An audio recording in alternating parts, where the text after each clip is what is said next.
আজকে আমি এসেছিলাম ডেকার্স লেনে গোবিন্দার দোকানে তারামা হোটেল, খুবই ফেমাস। তো এখানে এসেই আমার একজন বাংলাদেশি দাদার সাথে দেখা হলো, বাংলাদেশি ফুড রিভিউয়ার নামে পরিচিত ফাহিম ভাই। এটা পড়ার কারণ এটা আমার আজকে প্রায় 2 বছর রানিং।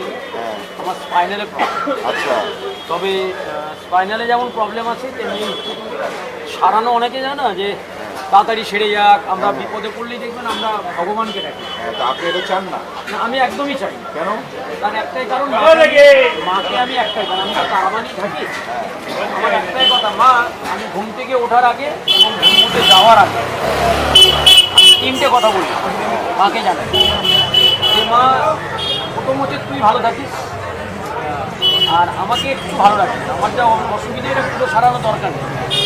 আর তার আগে হচ্ছে মানে তুই ভালো থাকছিস, আমাকে একটু ভালো রাখিস আর সবাইকে ভালো রাখিস। আমাকে যদি পুরো ভালো করে দিস তাহলে কিন্তু তোর কথাটাই প্রত্যেকদিন বলতে পারে, আমার তোকে ভুলে যেতে ভাই, তুই বুঝতে পারবি ব্লগ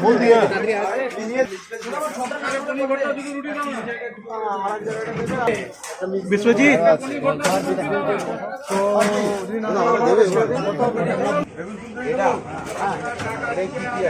এটা মিক্সড ভেজিটেবল, মিক্সড পনির, ওটা চানা পনির, পনির ভর্তা, মিক্সড পনির, মটর পনির।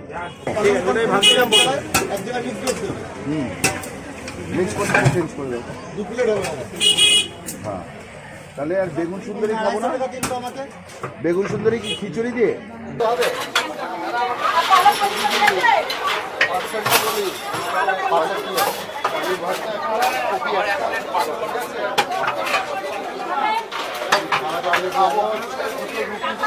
হাফ দুটো তরকারি পাঠিয়ে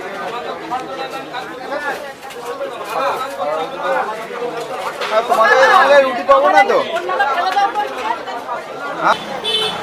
এটাতে হচ্ছে বাটার খিচুড়ি, এটাতে হচ্ছে আলু 65, এটা হচ্ছে বেগুন সুন্দরী, মানে বেগুনটাকে ভেজে মশলা দিয়ে উপর দিয়ে ধনেপাতা এরকম টাইপের কিছু দিয়ে দিয়েছে, পাঁপড় রয়েছে, আর এখানে আলু পোস্ত দিয়ে হালকা করে ভাজা রয়েছে।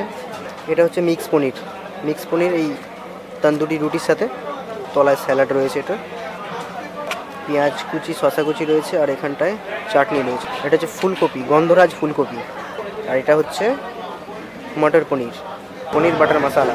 ওভারঅল সমস্ত খাবারই আমার ভালোই লেগেছে। এর মধ্যে থেকে খিচুড়িটা, যেটাতে কিনা বাটার দেওয়া ছিল, এটা খুব ভালো লেগেছে আমার কাছে। আর সাথে গন্ধরাজ ফুলকপিটা, এটা কিন্তু অসাধারণ ছিল। যারা ইউটিউব থেকে এটিকে অবশ্যই সাবস্ক্রাইব করবে, আর ফেসবুক থেকে দেখে থাকলে পেজটিকে অবশ্যই ফলো করবে। আজকের মতো এই পর্যন্তই, দেখা হচ্ছে তোমাদের সাথে নেক্সট ভিডিওতে।